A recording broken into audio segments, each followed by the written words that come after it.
전도서는 이스라엘에서 가장 부강한 시기를 겪었던 솔로몬 왕이 그 저자인 것으로 많이 알려져 있습니다. 그가 가질 수 있는 최대한을 다 가져보고 누릴 수 있는 가장 큰 권력을 누려보고, 또 그는 하나님으로부터 지혜를 얻은 자여서 세상에 돌아가는 모든 이치를 다 파악해보고 하고 났더니 그가 얻은 결론이 헛되고 헛되더라 하던 것이었습니다. 그리고 그렇기 때문에 그는 전도서 가장 마지막에 하나님을 경외하는 것, 그것이 하나님의 말씀과 계명을 잘 지키는 것이 사람이 해야 할 가장 중요한 의무이다, 이렇게 결론을 맺죠. 오늘 읽은 3장도 그런 맥락 중에 들어 있습니다. 3장 1절에서 8절까지는 우리가 잘 아는 모든 것에 때가 있다 하시는 말씀이에요. 뿌릴 때가 있으면 거둘 때가 있고, 죽을 때가 있으면 살릴 때가 있고, 태어날 때가 있으면 또 죽을 때가 있고, 이러면서 모든 일엔 다 세상 만사엔 때가 있다. 8절까지 그 얘기를 하고 나서 그러므로 사람이 애쓴다고 해서 이런 일에 무엇을 더 보탤 수 있겠는가. 9절이 그래서 나오는 겁니다.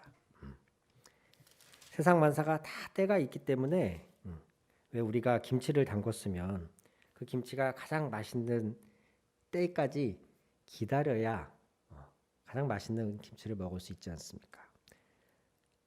적당한 숙성이 될 때까지 우리 인간이 할 수 있는 게 없어요. 그럼 기다려야 되는 거예요.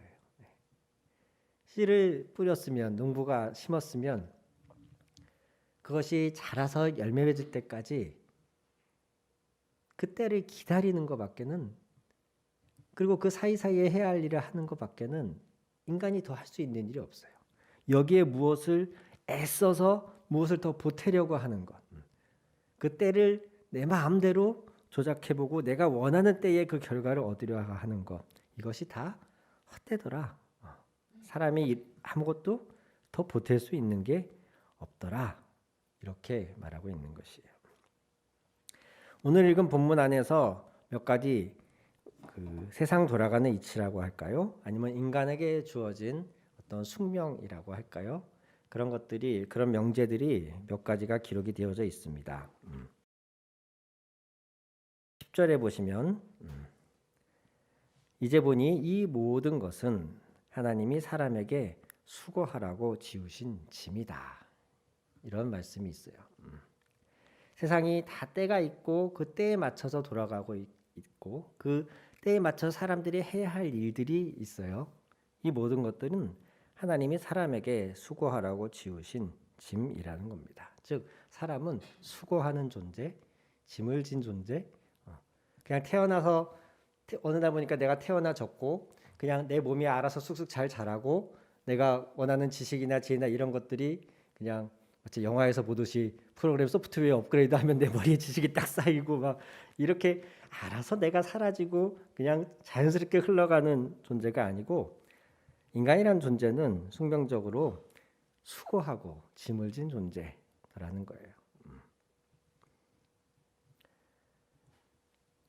그 와중에도 11절에 보시면 하나님은 모든 것이 제때에 알맞게 일어나도록 만드셨다라고도 말씀하고 있습니다. 즉 하나님이 하시는 일, 하나님의 방법은 하나님의 때가 있다.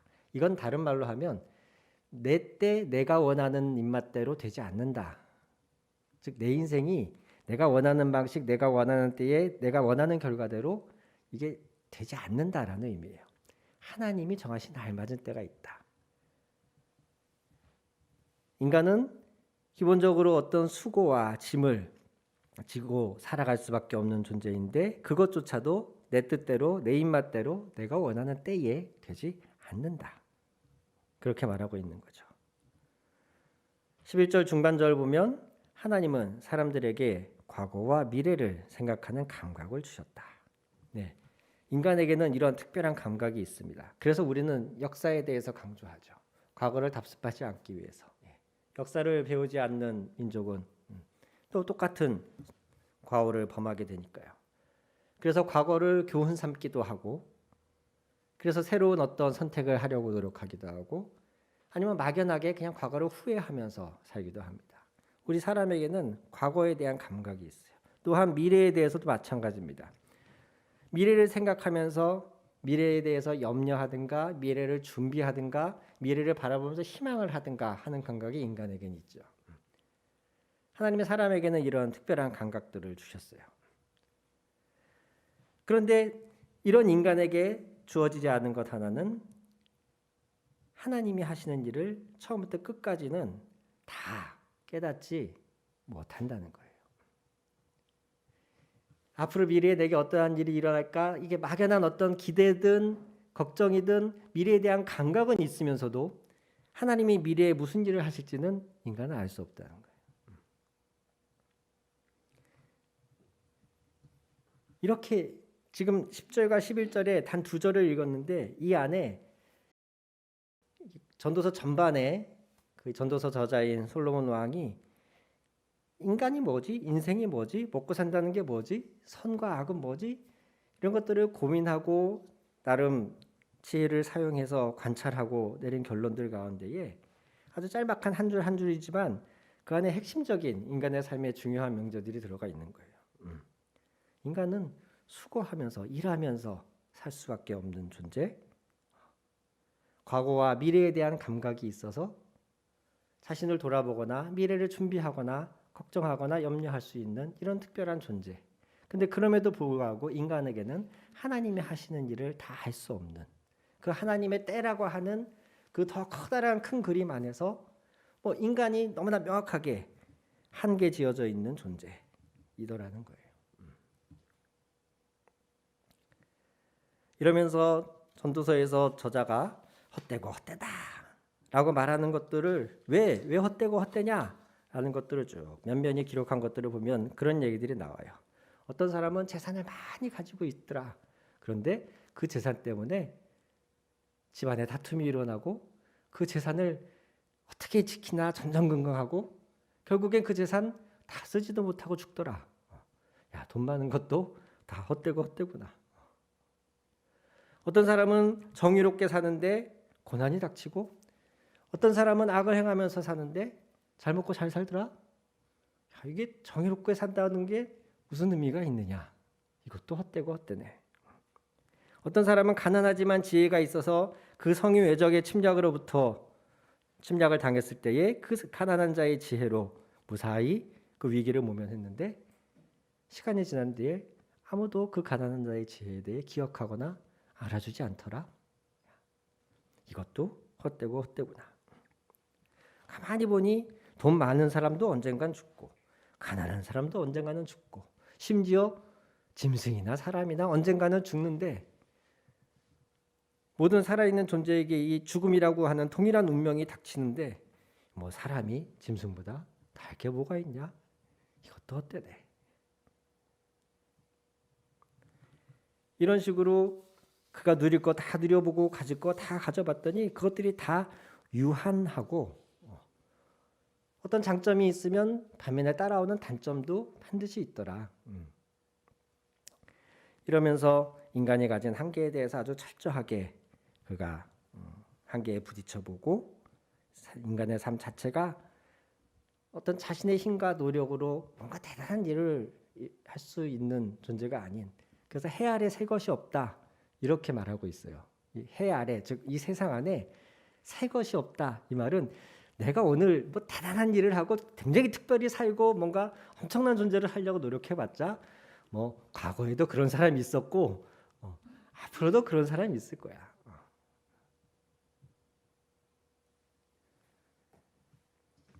이것이 부정적인 의미로 계속 자기 비하나 자기 연민으로 빠져갔다면 이것이 성경에 들어올 수 없었겠죠. 이렇게 인간에 대해서 부정적인 측면만 부각했다면 이것이 하나님의 말씀이라고는 할 수 없겠죠. 오늘날 우리가 전도서가 성경의 일부이고 하나님이 우리에게 이 말씀을 주신 데에는 이런 인간의 절절한 한계를, 인간의 유한함을, 또 무의미, 무가치함을 깨달은 뒤에 그가 그럼에도 불구하고 그 안에서 발견한 하나님의 뜻, 인간이 살아야 할, 인간에게 허락하신, 하나님이 허락하신 삶, 이런 것에 대한 깨달음, 그것을 전하고 있기 때문이에요.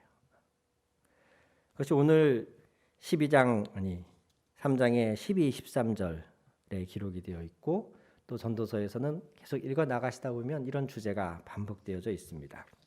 12, 13절을 제가 다시 한번 읽어보겠습니다. 이제 나는 깨닫는다. 기쁘게 사는 것, 살면서 좋은 일을 하는 것, 사람에게 이보다 더 좋은 것이 무엇이랴. 사람이 먹을 수 있고 마실 수 있고 하는 일에 만족을 누릴 수 있다면 이것이야말로 하나님이 주신 은총이다. 아멘.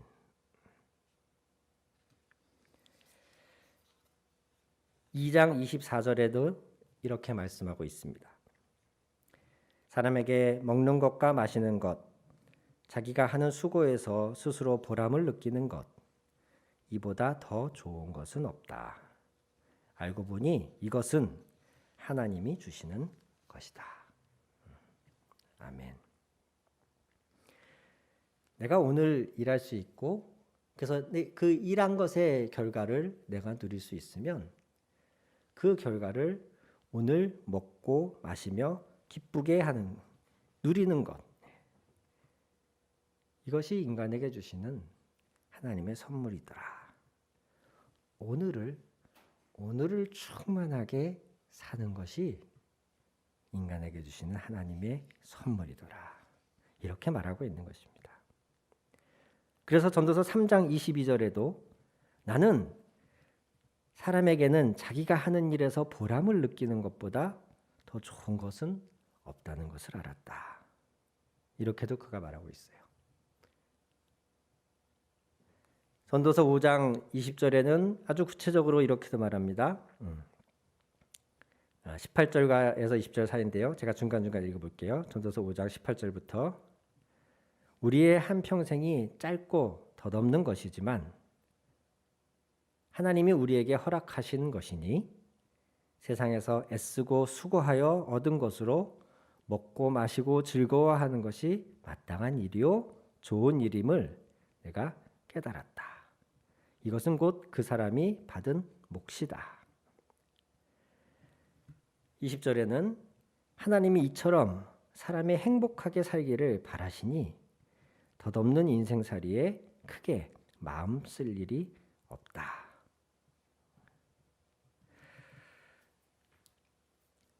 우리 인간에게는 과거와 미래를 알 수 있는 특별한 감각을 주셨습니다.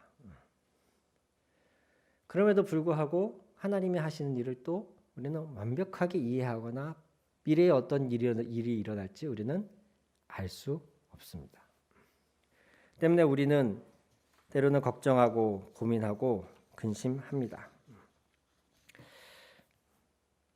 제가 이미 꽤 지난 일이지만 한 10여 년도 더 지난 일이지만 과거에 마음이 좀 힘들었던 때가 어떤 경우가 있었냐면 나름 교회가 좀 이렇게 성도들이 모이기 시작하고 또 그 안에서 좋은 커뮤니티가 형성이 되어져 가고 이렇게 조금씩 긍정적인 신호들이 막 보일 때에 그래서 심지어 교회를 중심으로 사람들이 막 이사도 하고 자기가 하던 가게도 정리해서 이 교회 근처로 강석으로 가게도 이전을 하고 막 이런 막 좋은 일들이 일어나고 있는데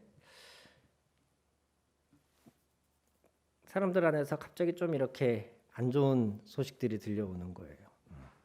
어떤 자매가 아이를 가졌는데 아이의 그 심장에 이렇게 물혹 같은 게 보인다고, 그래서 좀 기도가 필요하다고 이런 이야기가 들려오고,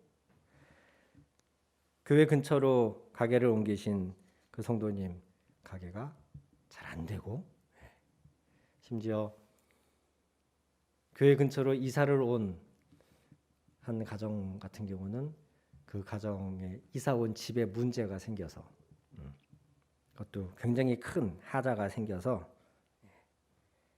굉장히 한동안 어려움을 겪고, 뭐 이런 일들이 계속 연달아서 일어나는 거죠. 저는 그때 내가 어떤 사람인지를 좀 그때 더 알게 된 것 중에 하나가, 제가 목사잖아요. 목사고 저희 교회 성도들 가정에 그런 일들이, 문제들이 생기고 하는데 목사인 제가 그걸 감당을 잘 못하겠더라고요. 분명히 이성적으로는 내가 그걸 해결해 줄 수 없다는 것을 아는데, 그래도 해결이 안 되고 있다는 상황이 너무 견디기 힘든 거죠. 내가 능력이 없어서 내가 기도를 안 해서 그런가? 아니면 내가 기도를 했는데도 안 되는 건 내가 기도빨이 좀 부족해서 그런가? 뭐 이러면서 그 성도 가정 하나하나에 일어나는 일들이 다 내 책임인 것 같고, 또 나름 교회에서 열심히 하려고 하는, 뭔가 새롭게 교회에 집중하려고 하는 그런 가정들 안에서, 그런 사람들 안에서 안 좋은 일이 일어나는 것들이 더 저를 괴롭게 하는 거예요.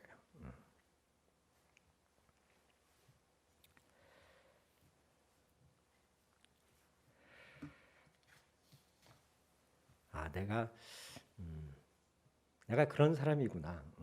이걸 긍정적으로도 볼 수 있고 부정적으로도 볼 수 있겠지만, 이 성도 한 사람 한 사람의 문제나 어려움들이 굉장히 마음에 크게 와 닿으면서, 그런 것들이 가끔 한 번씩 일어나면 이제 그때 해결해 가면서 좀 회복했다가 다음에 또 다른 문제 닥치면은 또 그때 이렇게 하고 뭐 이렇게 할 텐데, 막 연달아서 몰려오니까 너무 감당이 어렵고 제 마음에 크게 무거운 짐으로 다가왔던 시절이 있었어요. 우리는 이처럼 하나님이 어느 때에 어떤 일을 하실지, 지금 한 달 뒤에 내 앞에, 1년 뒤에 내 앞에 무슨 일이 일어날지 모르기 때문에 때로는 이렇게 근심하고 걱정합니다. 당장의 시국도 그렇죠. 이럴 때에 우리는 어떻게 사는 게 잘 사는 걸까? 그리스도인들은 이런 상황에서 어떤 자세로, 어떤 태도로 살아야 할까? 이런 것을 고민하게 됩니다. 얼마 전에 그 서천석의 마음을 읽는 시간이란 책을 보게 됐어요. 거기에 이런 글귀가 있더라고요. 양궁 선수는 관역보다 자기 자신의 몸에 더 집중한다고 합니다. 우리가 양궁 선수들이 관역을 잘 보고 이렇게 활시위를 댕기는 것 같은데 사실 그게 아니래요.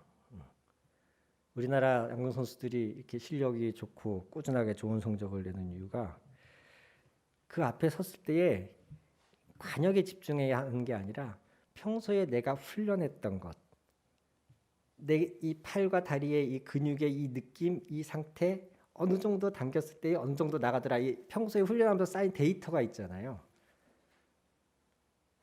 거기에 집중을 한대요. 그래서 활시위를 당길 때 그 활시위가 이렇게 입술에 닿게 하는 거 아세요? 그게 왜 그러냐면 입술이 인간의 그 신체 부위 중에서 굉장히 예민한 부분 중에 하나래요. 감각이 굉장히 디테일한. 그렇기 때문에 활시위가 입에 닿았을 때 이 느낌이 평소에 훈련한 대로 느낌인지 이걸로 파악을 한다는 거예요.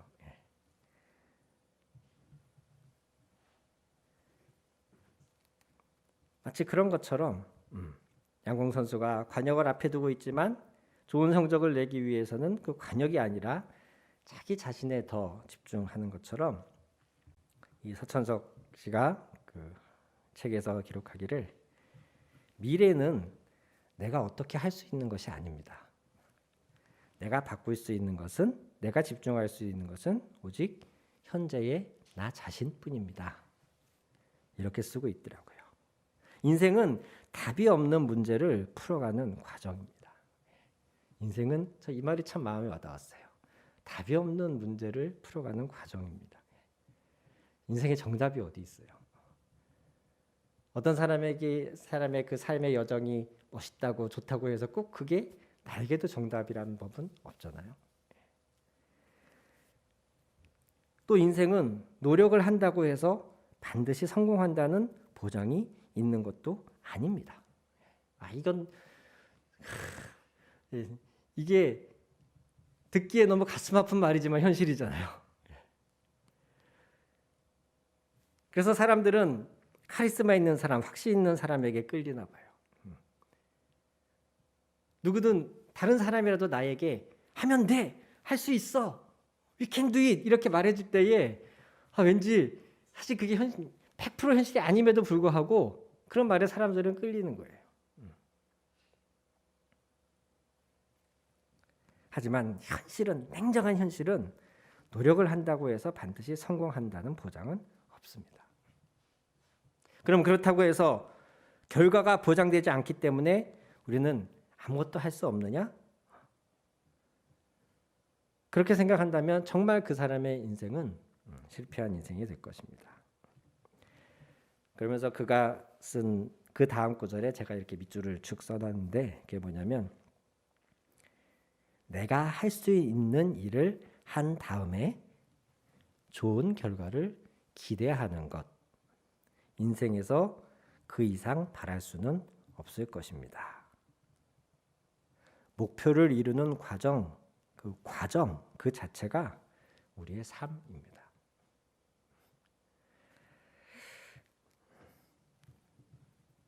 내가 할 수 있는 일을 한 다음에 좋은 결과를 기대하는 것. 인생에서 그 이상을 바랄 수는 없을 겁니다. 라고 하는 이 구절이 오늘 나누는 전도서의 이 말씀의 의미와 굉장히 닮아 있습니다.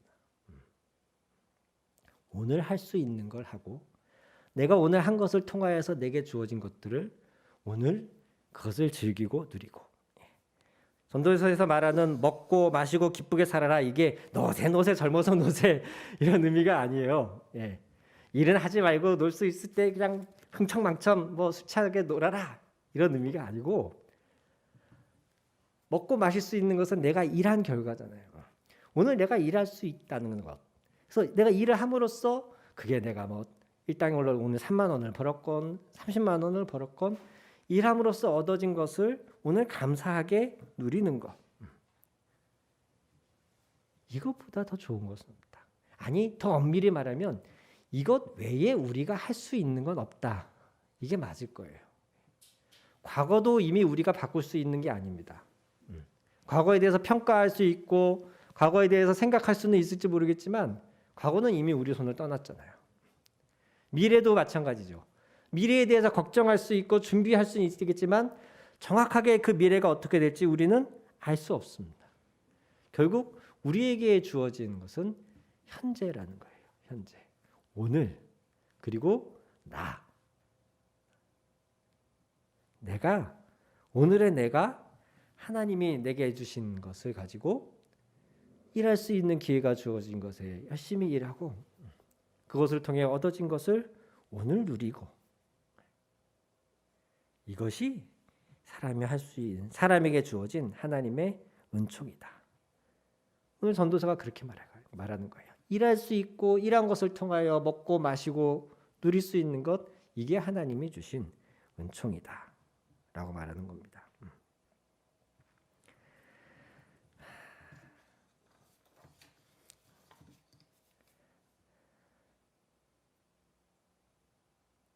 우리는 어떤 목표를 세울 수 있고 그 목표를 향하여서 가는 과정을 즐길 수도 있고 힘들게 억지로 또는 두려운 마음으로 갈 수도 있습니다. 오늘 우리는 이 말씀을 근거로 해서 선택합시다. 하나님이 내게 어떤 일을 이루실지 그것은 하나님의 영역입니다. 오늘 나는 내게 주어진 자리에서 내가 할 수 있는 일을 하면서 그것을 나의 가족과 함께 나의 사랑하는 사람들과 함께 누릴 수 있을 때에 충분히 누리는 것. 오늘 하루를 그렇게 살기로 결정합시다. 괜히 오지도 않은 어떻게 될지도 모를 미래에 대한 근심과 걱정 이것에 사로잡히지도 말고 또 내가 할 수 없다는 어떤 자괴감 때문에 오늘 할 수 있는 일조차도 포기하지 말고 사도 바울의 표현으로 빌자면 가난에 처하든 부에 처하든 오늘 내가 처한 상황에 감사하면서 내가 할 수 있는 일을 하고 그 안에서 누릴 수 있는 것을 누리고 이런 하루하루가 쌓이면 곧 한 달이 되고 그것이 1년이 되고 우리의 삶이 되지 않을까 생각을 해봅니다. 서천석 박사가 말한 목표를 이루는 과정 그 자체가 우리의 삶입니다. 그 목표를 이뤘을 때에만 내 인생이 의미가 있는 것이 아니고 꼭 내 인생이 좋은 결과를 내야만 마지막에 웃는 자가 되어라. 그것도 좋지만 그럼 마지막에 웃어야만 내 인생이 성공한 인생이냐? 그렇게 생각한다면 우리는 1등만 기억하는 이런 악한 세상에서 우리의 인생의 대부분 사람들의 인생은 실패라는 낙인이 찍히지 않을까 생각을 합니다. 목표를 정하고 그 목표를 향하여 달려가는 과정이 바로 우리의 삶이라는 거예요. 즉 오늘이 그냥 내게 주어진 삶의 일부라는 거죠. 이 오늘을 어떻게 살지, 오늘을 얼마나 충만하게 살지 하나님의 사람은 그것을 하나님 안에서 말씀 안에서 고민하며 사는 사람이지 않을까 생각을 해봅니다. 우리 같이 한번 기도해 보겠습니다.